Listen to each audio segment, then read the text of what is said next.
Welcome back to Brolosophy with Start again.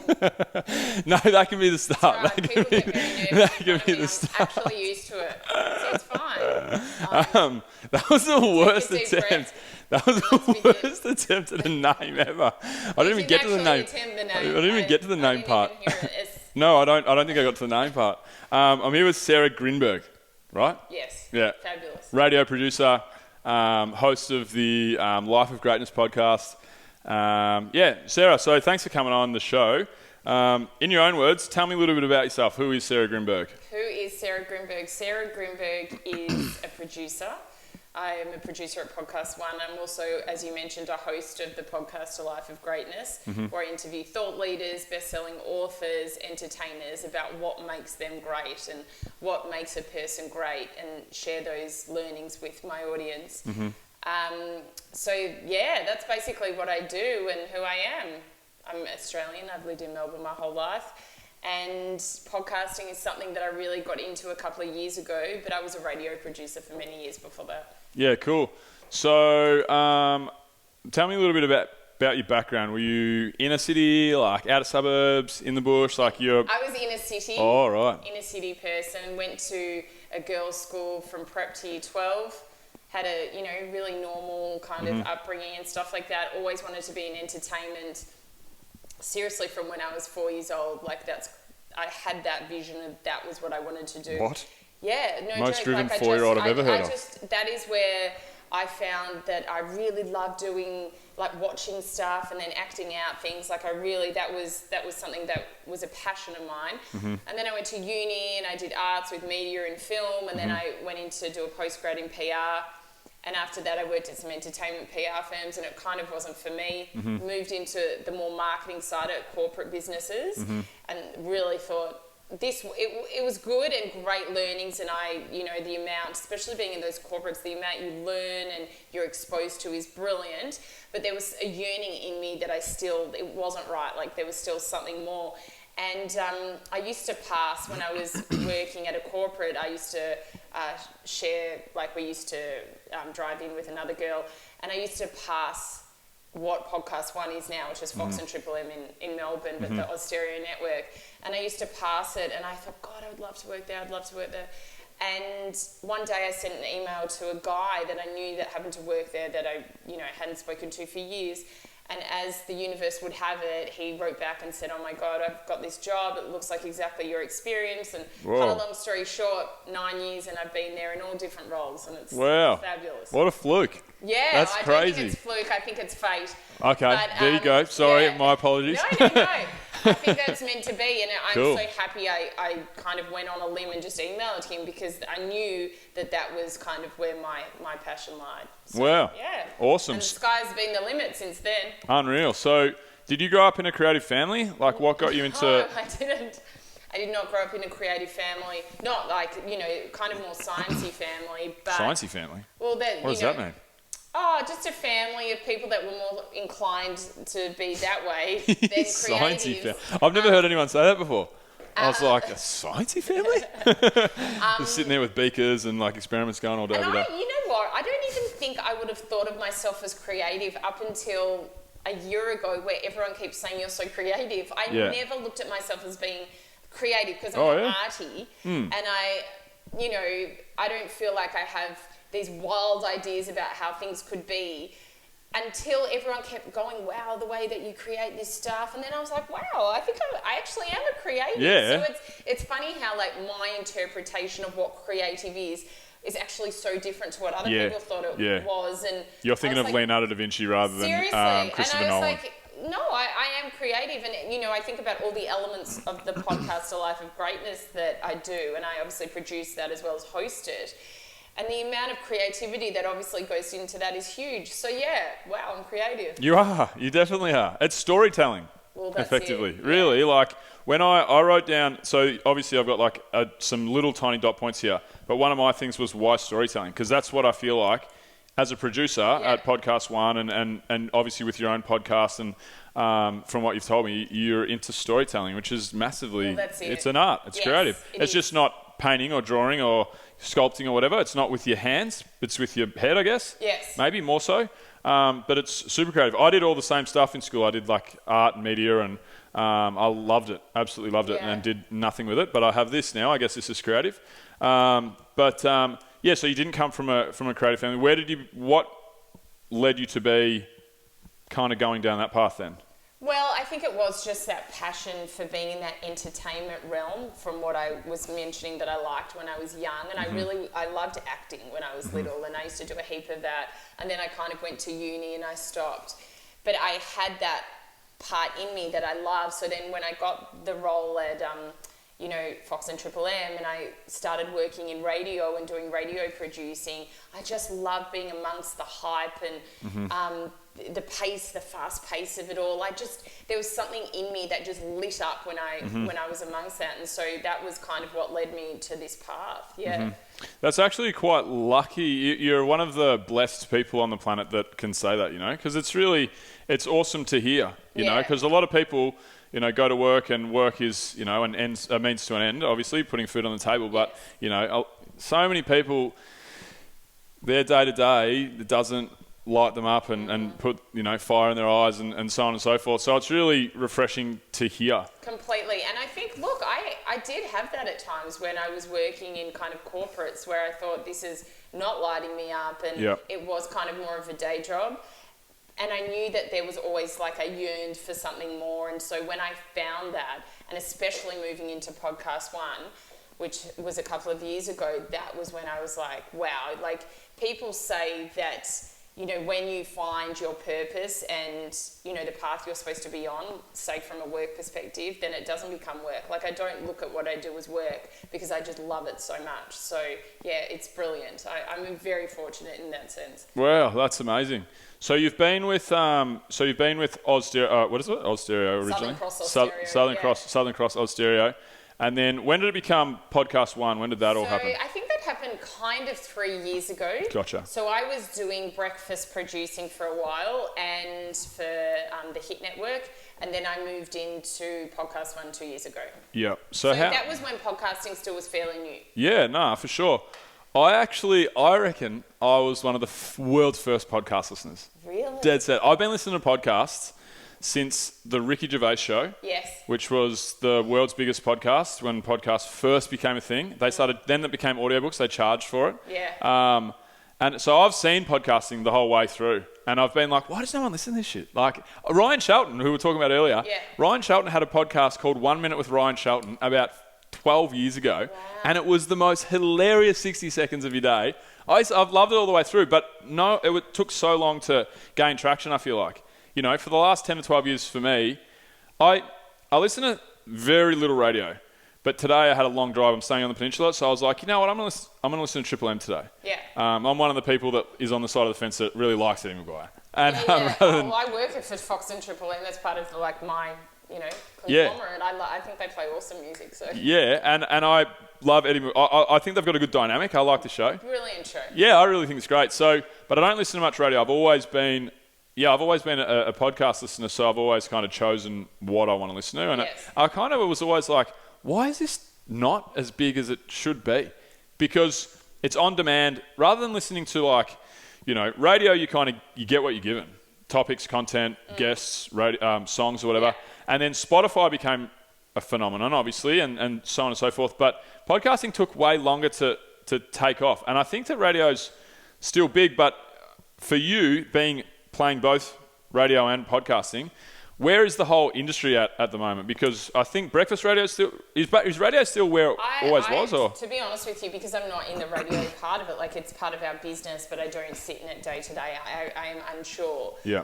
But it does still do very well, for sure. It still is the dominant platform. Yeah. But the thing is, podcasting is just coming up on leaps and bounds at such a fast pace. So it hasn't reached where radio has yet, but radio's been around for years and years and years, but it is growing so fast. So it'll be there, in no time. Yeah, I feel like radio must be massive. I saw, still to this day, I don't actually watch the news or read the papers, but I seem to be just flicking through some reason, and I saw Kyle Sandilands and Jackie O had signed a radio deal for $50 million. Oh, yeah, I saw that. And I was like, what? $50 million? So radio must be massive. So they're morning radio, right? Yeah, they're not on my station, but yeah, they are. Yeah. They're in Sydney. Okay, cool. So with podcasts, you're obviously with a network, so you would say all podcasts of all shapes and sizes. I do. So, I produce all different podcasts. Yeah. So podcasting, obviously radio is still killer for advertisers, or Kyle and Jackie O wouldn't be able to have a $50 million contract. But what does it look like economically for like podcasters these days? Are there really good opportunities for advertisers? Because podcast is much more niche driven, right? Yeah. So I feel like I think that's really good though. Yeah. So I know from a sales perspective, there's an amazing abundance of different podcasts that clients can be sold into and brands can be sold into, and I know that it's just absolutely gone up and up within the amount of different clients and brands coming in and wanting to sponsor different podcasts. Like, say for example, the podcast A Life of Greatness, it's being sponsored at the moment by the Smith family, and the host reads the ads and all that kind of stuff. Or if you were wanting to be associated with a cooking podcast, there's one for that. Or if you want to be associated with a sports podcast. So you can really target the specific people that you want your brand to be exposed to. So I actually think it's an unbelievable platform to sell into. Yeah, I agree. I have a company, I've run a couple of companies the last couple of years, so I understand sales. Yeah. And I think, obviously, I always talk if you look at like a sales funnel, right? Or you can kind of talk of it as in know, like, and trust. People need to know who you are. They need to like you and what you do. But before they become a customer or buy your product or service or whatever, they probably need to trust you. Because if you have the other two in droves, but they don't trust you, they're not going to buy anything from you. Yeah. And I've seen a lot of, we mentioned, I don't know, before the show about dynamic advertising in podcasts, which you hear a lot of. The placement, for people that don't know what that is, the placement of an ad that's not read by the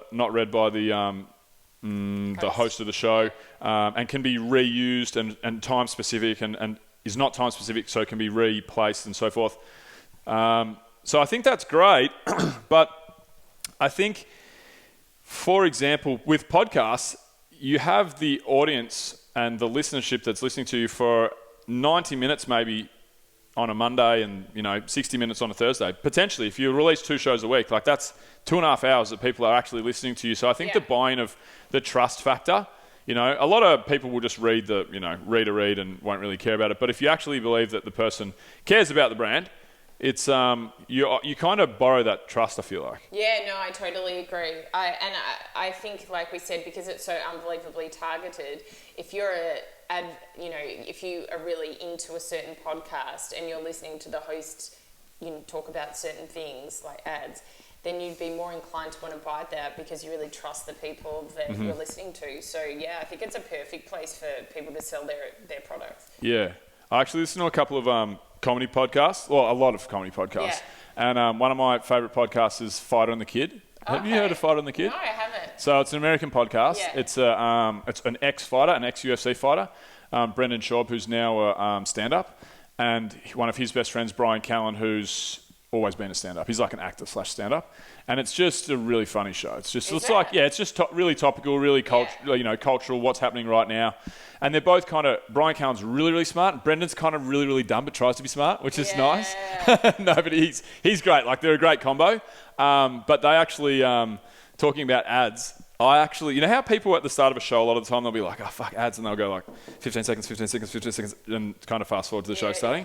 I actually look forward to their ads because they just kind of like... have a good time with it. Yeah, they take the piss out of the advertiser, but in a really good way. Yeah. And it's one of the highlights of the show. Oh, really? That's awesome. Yeah, it's really good. So what are some of the podcasts that you work with? Obviously, you work on the Hamish and Andy show. I'm the producer of the Hamish and Andy podcast, one of the producers, and that's obviously Australia's biggest podcast. So that's absolute laugh and a half to be a part of. Yeah. And an amazing podcast, like amazing energy, and we produce that once a week. So that comes out every Thursday. So that's, awesome. I also do a true crime podcast. So I work with a journalist who is a crime journalist, and we look at different cases, and I've been doing that for a couple of years. Cool. And then there's more kind of a healthy, it's like done with a doctor. It's called a health kind of podcast about debunking myths. Yeah, and So- then a life of greatness, obviously. Yeah. So that's pretty cool that you work with Hamish and Andy, for one, because like it's just they're the best. Yeah. They're everybody's favourite people in Australia. Yes. So to work with those guys creatively would be. I've interviewed both of them on a life of greatness. Yeah, and awesome. They're both amazing episodes. Yeah, that's so good. One of my friends tells a funny story about Hamish and Andy. His wife, she's friends with Hamish and Andy and Ryan Shelton. And so my mate's name's Paddo.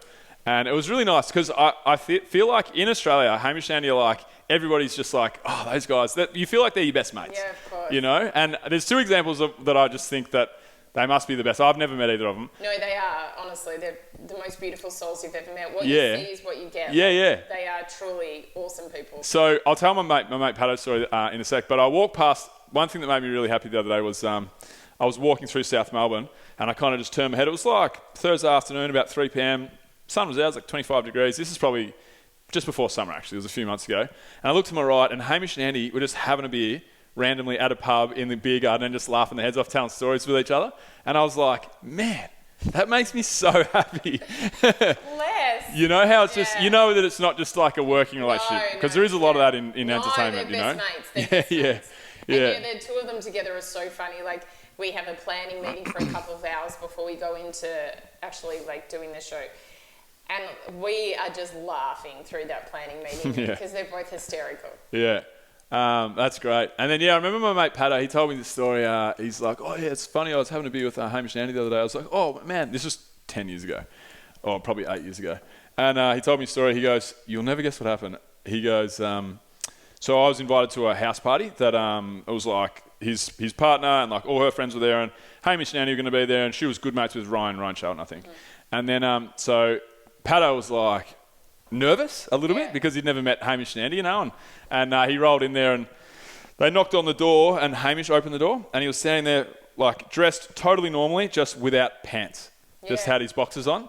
And he said, oh, guys, welcome. Take off your dacks and come on in. We're having a no-pants party. And everyone in the house was just going about their day, but just without pants on. Hilarious. And he was like, mate, it was like watching Hamish and Andy. So, I love those guys. I reckon it'd be so good to, do obviously be part of the creative team. So that's awesome. But with the True Crime podcast, so I'm interested because, I've produced this podcast for a few years and listened forever. And podcasting was always long-form conversation for the most part, really. Like it was a snippet from a radio show or an interview like this. And then you started to see a little bit more produced content and so forth. But now you're really starting to see productions, I guess, scripted productions. Yes. And it started with, I guess, Serial and This American Life. Yeah. Well, This American Life does those produces Serial. Yes, Yeah. that's right. Town and stuff. Yeah, that's right. So, but the True Crime podcast that you produce, what was it called, sorry? So it's the series is Understate, and then there's another kind of more interview-based one called Adam Shand at Large. Yeah. So Adam is the crime reporter that I work with, the crime journalist. Yeah, cool. So when you're producing a show like that, what does it look like on the back end? Because obviously this, as we said before the show, like I'll turn the mic on and cameras and we'll record for an hour. I'll put the Google Drive, put the folder assets in Google Drive. My team will produce it and that's it. There's no real, bells and whistles and long setups and meetings and planning. But obviously producing... That's very quick though, because every single, like even A Life of Greatness is produced way more than that.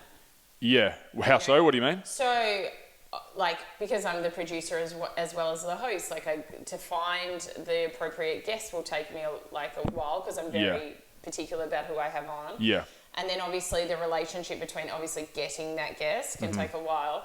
And then, they come into the studio and then I film them and then writing questions. I mean, you and I obviously work differently, like I write a lot of questions. But no, that's fabulous. I have questions. Look at this. What are they? Question marks. Question marks. There's about 7 of them. Yeah, but I think also because the conversations I'm having are a bit different. Yeah. So it's very, very in depth and then they come and they're filmed, but then I work so closely with I have 2 people editing it and I work really closely with those people, which can take days. And then it's imaged which takes a while with all the sound and stuff like that. And then there's a social media team that works with me to make assets. So one episode can take a while. There's a lot that goes into it, a lot of crap. For sure. And we do all that as well. You know, like I have a team that create 15 assets and, you know, show booking, talent booking, whatever, and so forth. But I guess what I'm trying to say is putting together an actual production, as in like a true crime, like a narrative,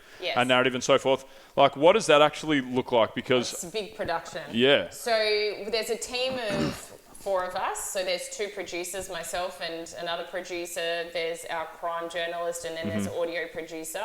And we'll have meetings every week, and then it's scripted. It's completely scripted by our crime journalist, and then he works really closely with the audio producer as well. But we'll sit there, and it's almost like being part of a TV show where we'll read parts of the script, like we'll all play characters and read it over and make changes. Yeah, it takes months sometimes to produce one of those things, and also a lot of the ones we do are true stories that are unsolved. So, you know, it's like working out all the different facts. There's You're like, fuck, we might solve this thing. Yeah, I know. We're onto something here. There's a legal team that everything has to be passed by, because obviously it's very technical when it comes to the law. So to produce a 6-part series will take months. Yeah. And also sometimes they don't go anywhere. So the crime reporter and I were looking into a specific case, and we worked on it on and off for a year, and it kind of just fizzled a bit. So, you know, if you can't get enough evidence and there's not enough meat can't get enough evidence. You sound like actual detectives. Seriously. You're just like, you know that little detective emoji? Honestly. That's you. Yeah. If there's not enough content to make enough episodes, then we can't do it. But we may have been kind of studying that case for a really long time. Yeah. So it's unbelievably fascinating. And, you know, you're reading legal documents and police reports and all this kind of stuff. So as a producer, I mean, you think about what I do. I do Hamish and Andy, which is a laugh and a half, a lot of work,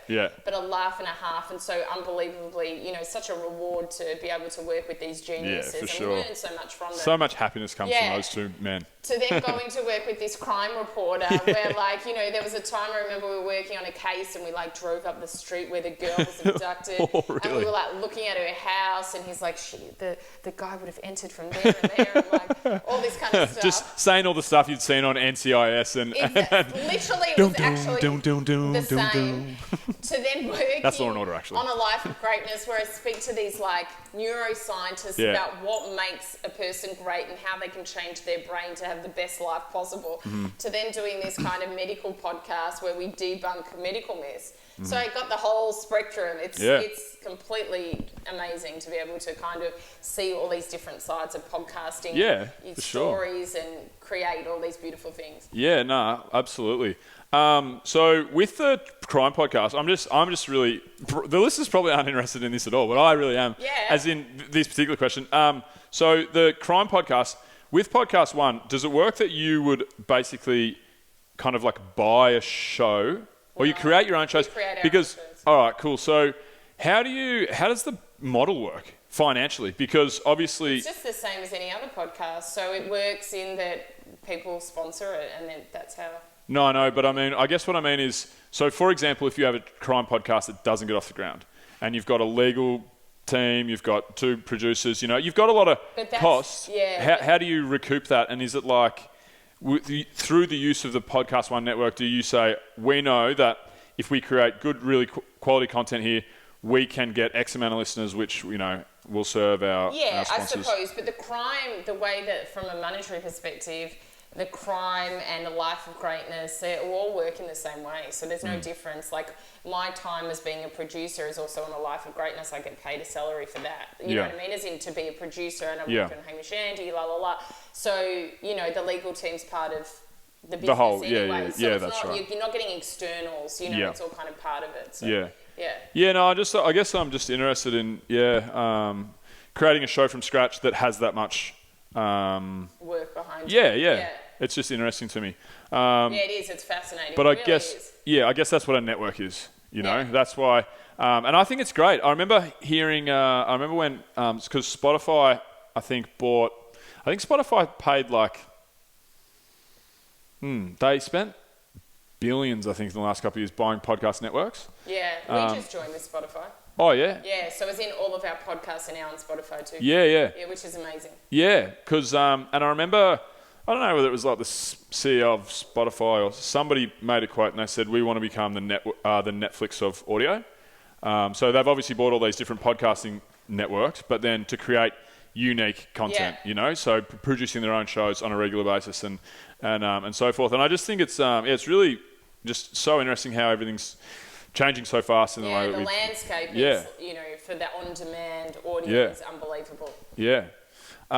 So tell me about a life of greatness. So because obviously being a content creator and having your own platform, you can go a number of different ways.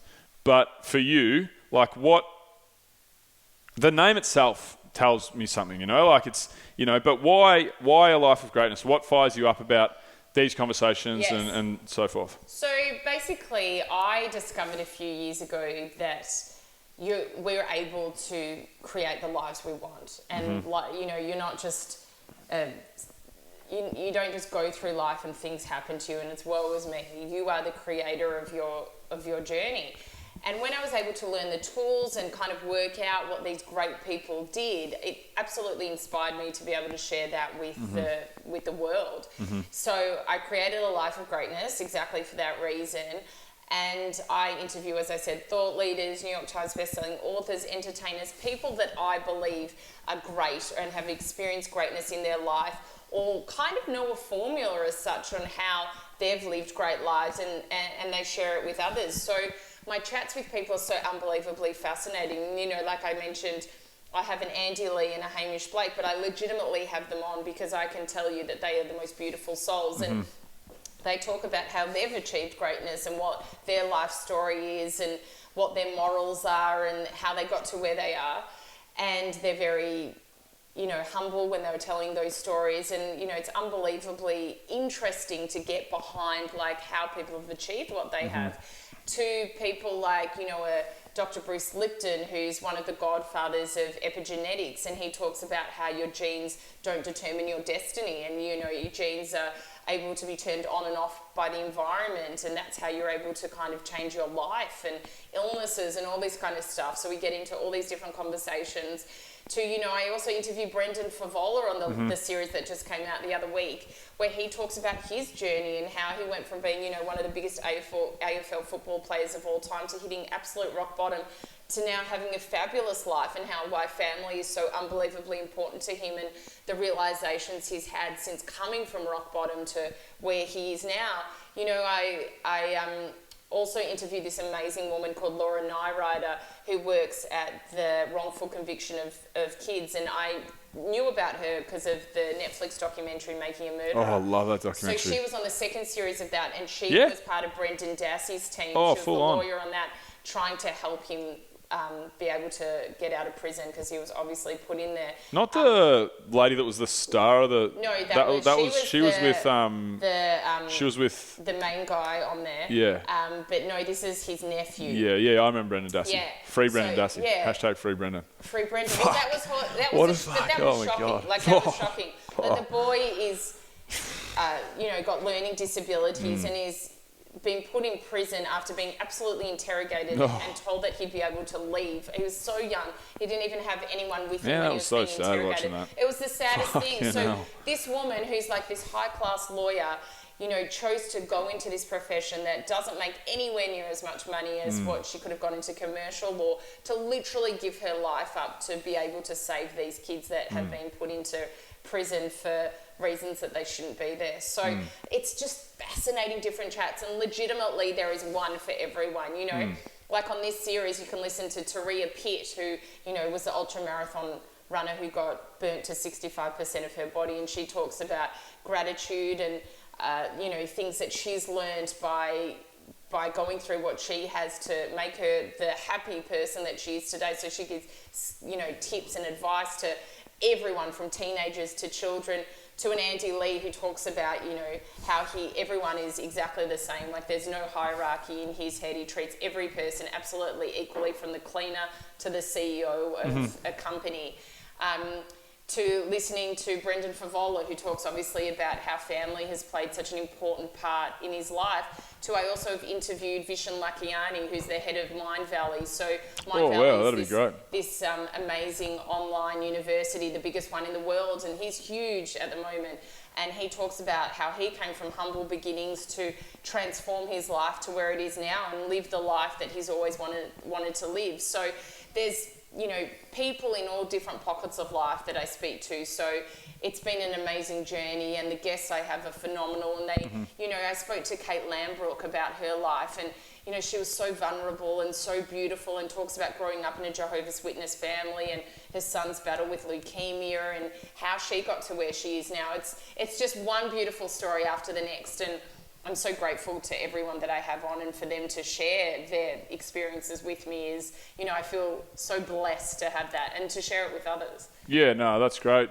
I suppose you've kind of got like a superpower in the fact that you can take a little bit of... Obviously, you've got to build your own philosophy around what your life, you know, and what you want that to look like and what greatness looks like to you and so forth.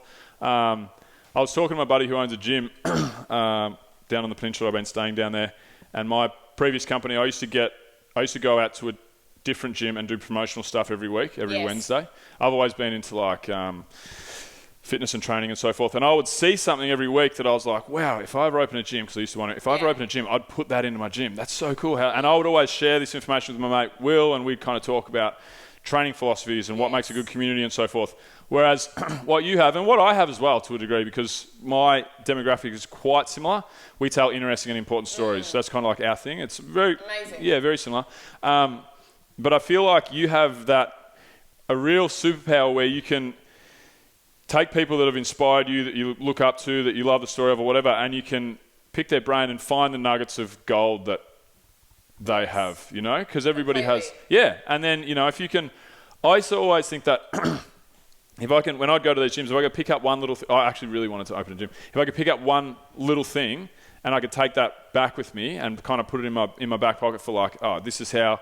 If this scenario was to play out, this is how I would handle it. If I had this opportunity, that would be great, you know. And I think, yeah, you have the same ability with what you do to learn from the best. Well, that's it. And, you know, it's funny. I interviewed this guy who's amazing called Tim Story on my most recent series of A Life of Greatness. So Tim was an African-American preacher, and then basically they're calling the comeback king. I heard him on Oprah. He's phenomenal. And he's, you know... worked with people like Kanye West, Robert Downey Jr., Katy Perry, Quincy Jones, who have had a setback in their lives, and he's brought them back to a comeback, right? And when I was interviewing, he said something to me. He's like, you always knew that you were going to do what you are doing now, didn't you? And I was like, oh, yes.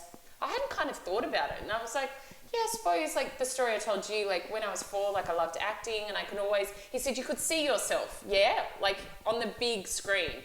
Not that I'm on a big screen, but you know. And I was like, yeah. He goes, I knew that too. He goes, when I worked with Oprah, she knew that too. She said, Tim, when I was 6 years old, I knew that there was something more for me out there. So you had that vision, and you know, even if it's in your subconscious and not in your conscious mind, that your destiny lies somewhere. So it's funny, the path that I ended up going to did lead me to where I wanted to be from a really young age. And then obviously...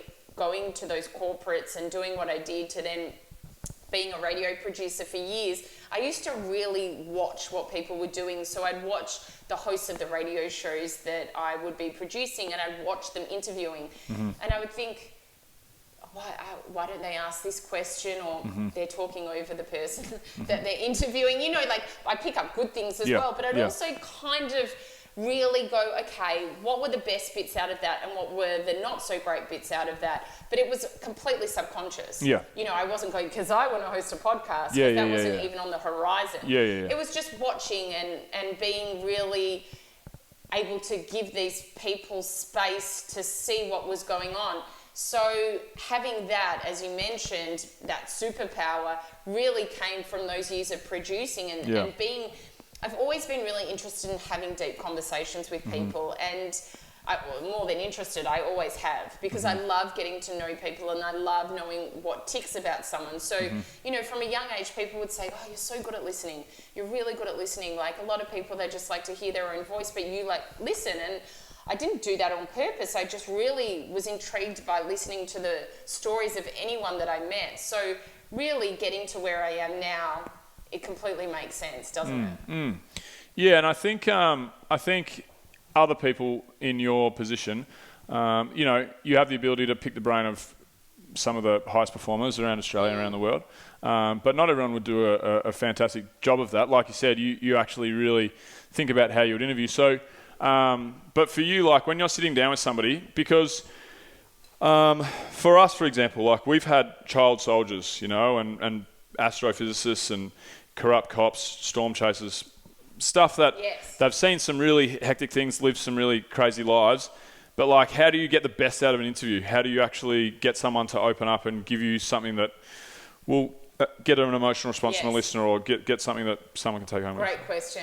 So on the most recent series of A Life of Greatness, I interview a Holocaust survivor who's about to turn 90. Far firstly, you know, interviewing someone of that age is hard anyway, because they're a little bit older, so sometimes they culturally forget words and stuff like that.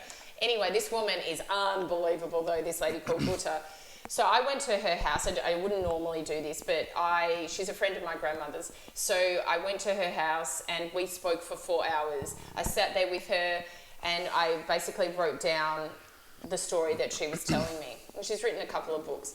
Anyway, so then I had to explain to her, we cannot, like, this is a phenomenal story of survival and, you know, there's so much in here, but the podcast's going to last for probably 45 to 50 minutes, so we're going to have to condense it. So in my mind, I think, okay, what is the story? What are the bits that are the most relevant to the audience? And what is the kind of messaging that I need to leave people with? Because I don't just want to tell a sad story about the Holocaust. There's millions of those stories and they're so unbelievably fascinating, but my podcast also is about, you know, this woman and what she's achieved since. So I had to kind of have a different way of angling it as well.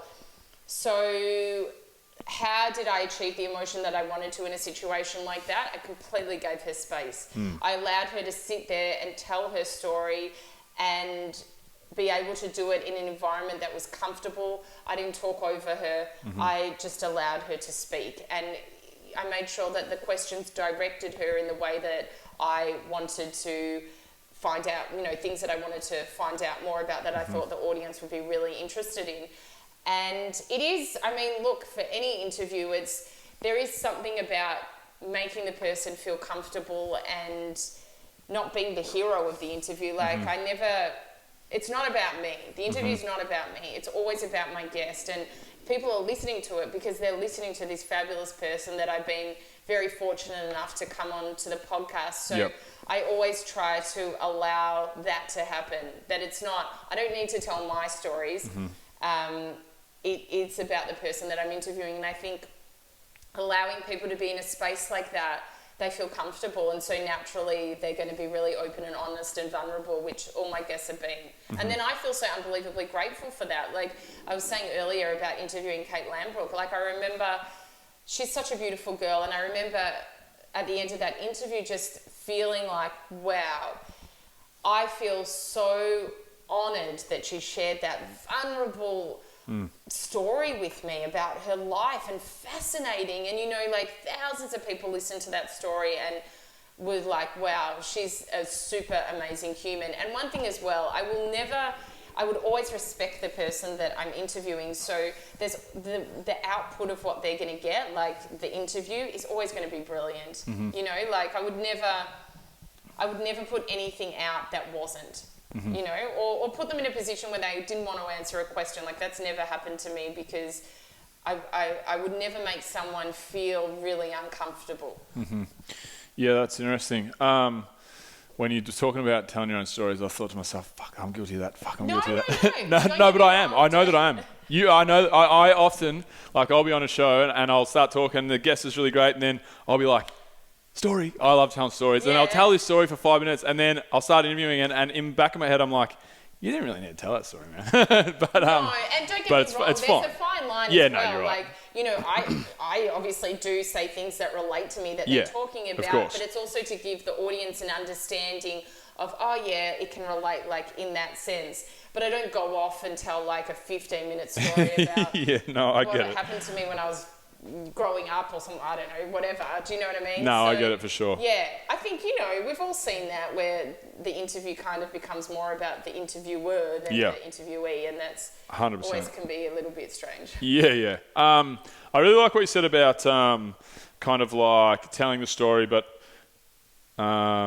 making sure that it has a positive ending, kind of. And I thought of like the criticism sandwich.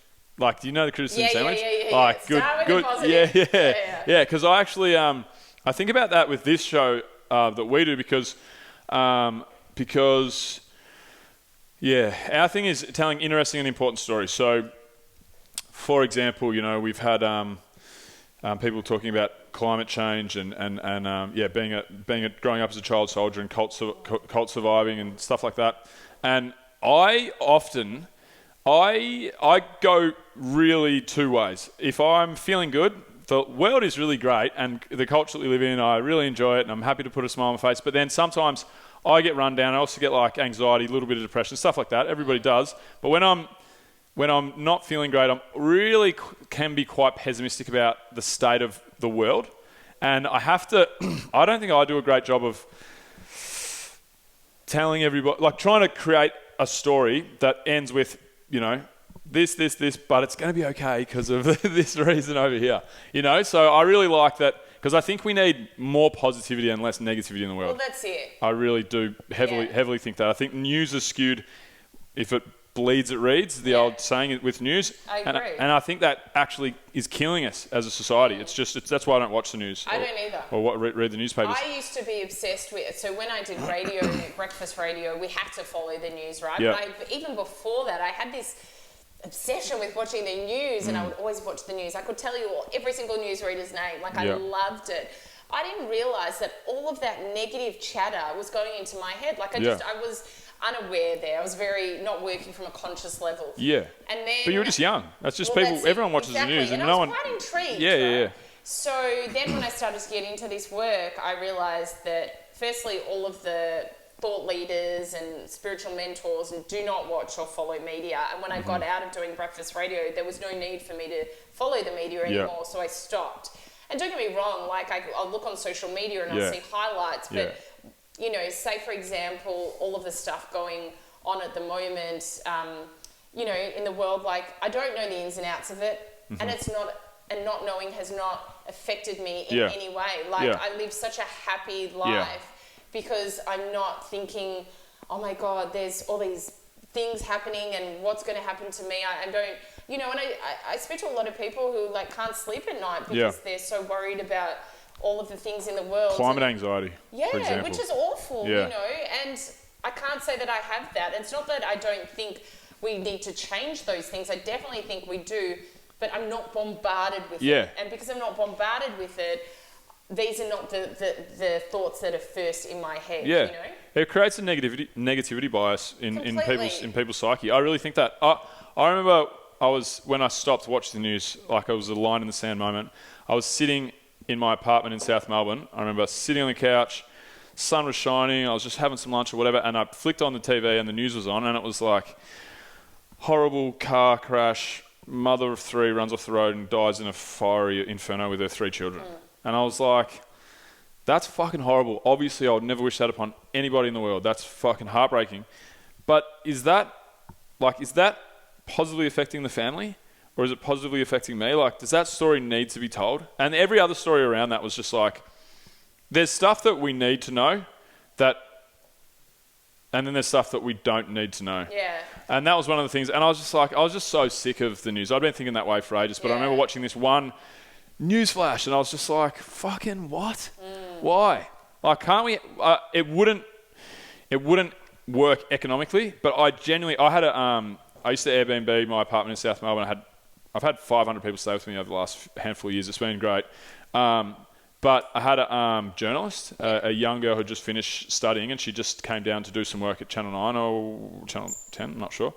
And I asked her about it, and she's like, look, there's a thing where you have to inform the culture and the society on this, and this. And I was like, yeah, I just wish that that economically it worked, the same amount of newspapers sold if it was flipped on its head. Because I feel like the news is like 80-20 bad, Oh, Maybe it is, maybe I'm wrong. 100%. No, Yeah. it definitely is. Imagine if it was 80-20 good. Yeah, I know. Oh, there's so much good stuff and know. positive stuff going on, but we don't hear about it. I know.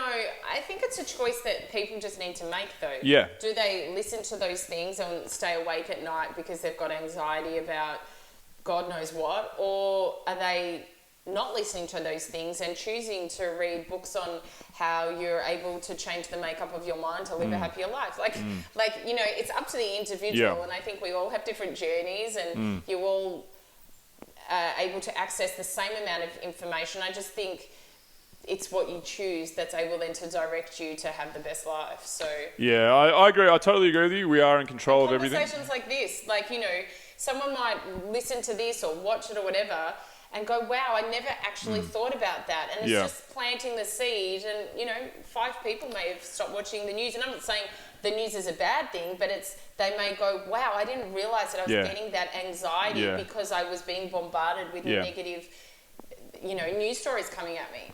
Yeah, no, I agree. It is a choice.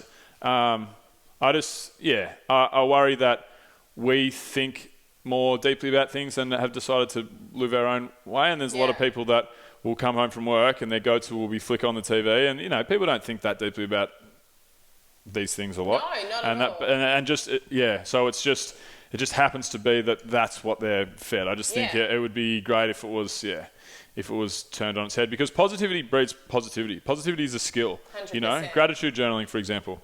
Gratitude journaling is the best example of like starting to train your brain to think positive thoughts, you know. And I think that the more you can surround yourself with positive things. That's why with this show, like always, sometimes I'm like, I'll finish a show and I'll be like, fuck, that was just kind of a bit of a downer. You know what I mean? Like there was no, this is really fucked up, and how's this story? And it's so interesting. There was no like, and what we can do to, you know. Well, do you know how I finish my podcast, A Life of Greatness? So basically I always end with a series of different, like similar questions on for every person I interview. But the last question is always, what is a life of greatness to you? Yeah. Oh, wow. That was my next question to you. The answers are phenomenal.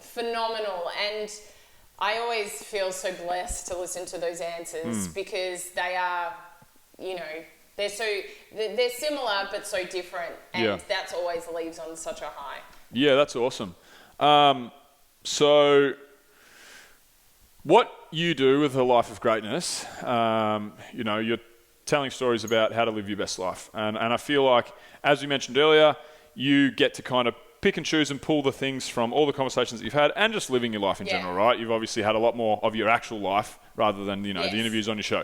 So you obviously would have figured out your own philosophy. And me personally, I'm still always, it's changing. I'm trying to figure out what is my philosophy on like how to live the best life. You only get one chance. Like, what is it that I want to do with my time? But for you, it's a big question. It's the question that you ask, I guess, at the end of your shows. But like, what does a life of greatness look like to you? What do you... I think a life of greatness is a life of service to make the world a better place.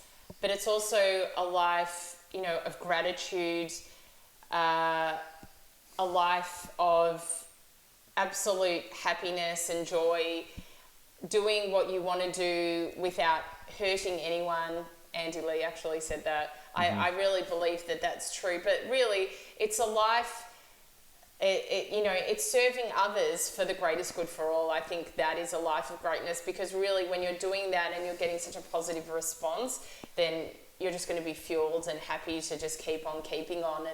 And being able to lead your life in service, I think, is such a beautiful thing. So I feel that is a life of greatness. Yep. So, no worries. Yep. What is a life of greatness to you? That's interesting. Fucking hell, now I'm under the fucking pump here. But no answer is wrong. No. You know? So, yeah.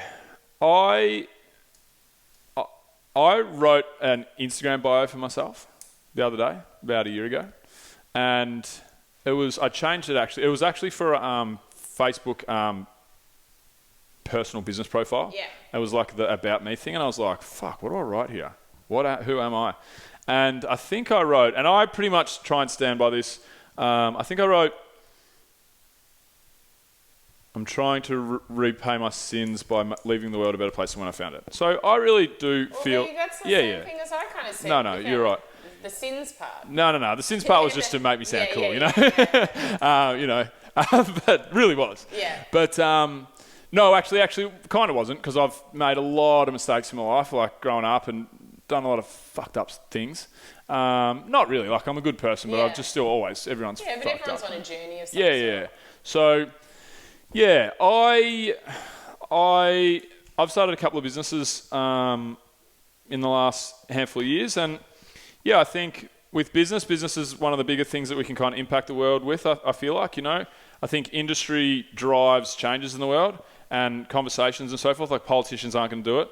I think everyone can kind of go out, and I think entrepreneurs have the power to try and shape the world we live in and make it a better place. There's not really an entrepreneur that goes out and says, oh, well, there are, but, I like entrepreneurs that go out and say, here's a way that business is being done in this particular industry, and I think I can do it slightly better for the planet, make the people, the end user, happier, reward my staff and people around me better than they would be elsewise, you know.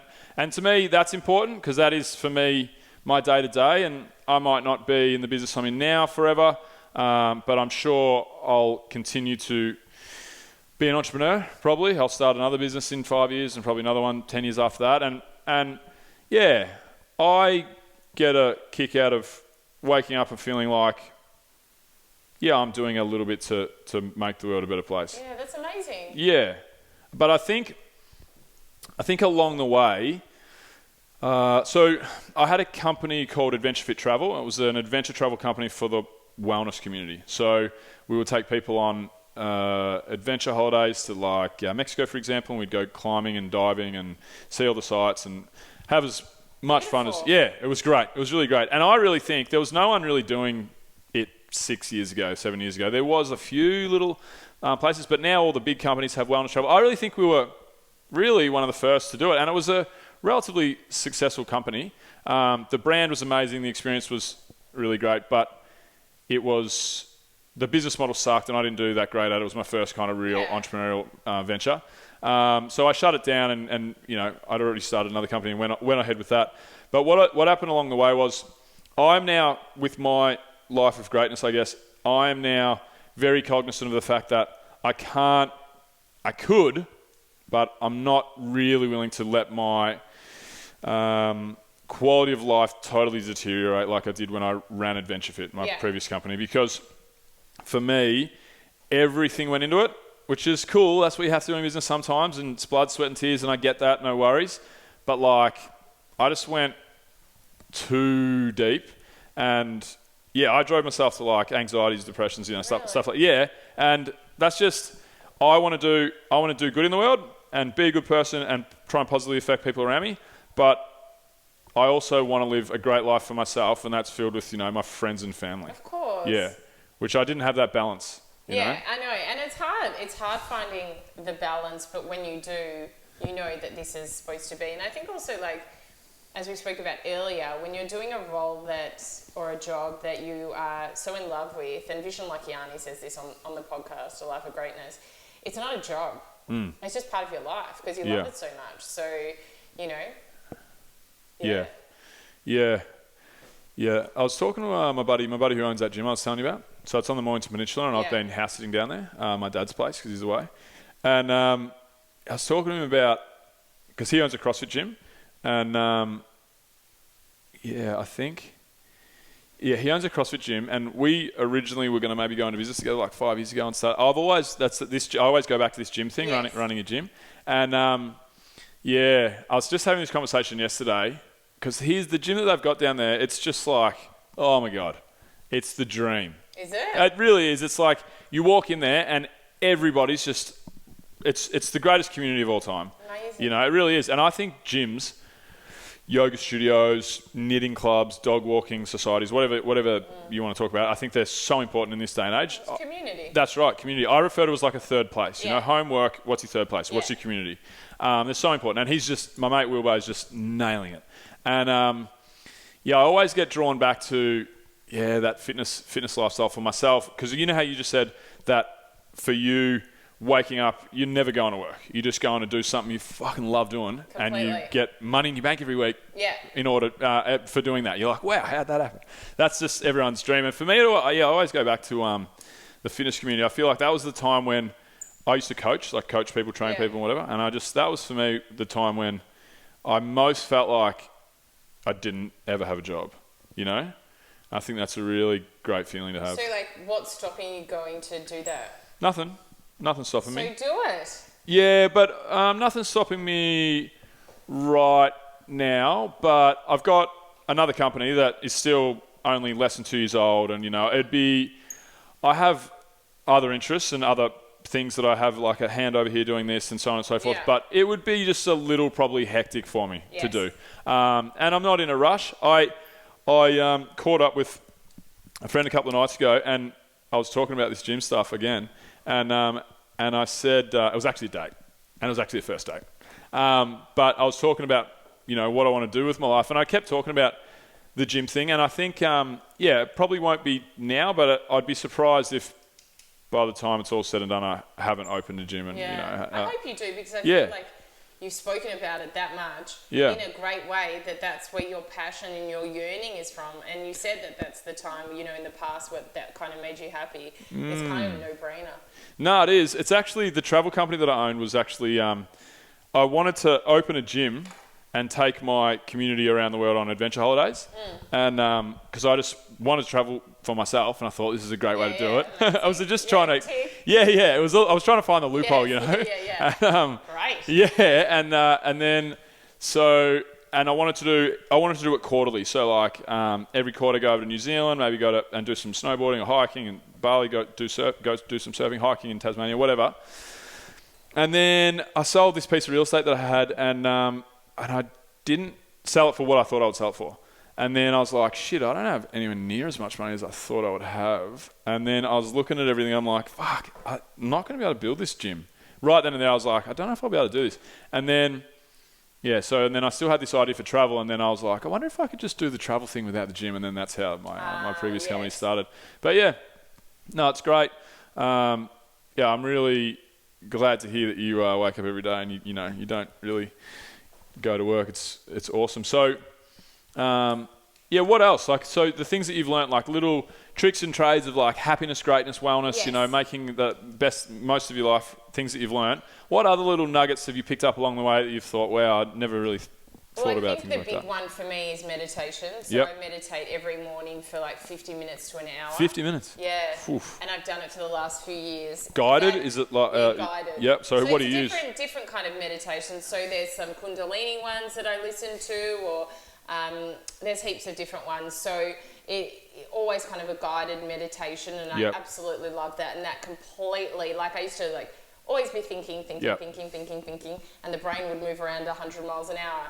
And you don't realise how caught in your head you are. Mm-hmm. And then when I got introduced to meditation, I was like most people, this is not working for me. I've got like what the Buddhists call a monkey brain, where the thoughts are going from here to here to here. But then I started listening to meditations that I really enjoyed, and I really immersed myself in them. And now it's like I look forward, again, like the work, but I wake up and I'm so excited to do meditation every morning because I just love it. Full on. And that's like a beautiful way to start the day. Like you're starting the day like so happy after doing your meditation. Mm-hmm.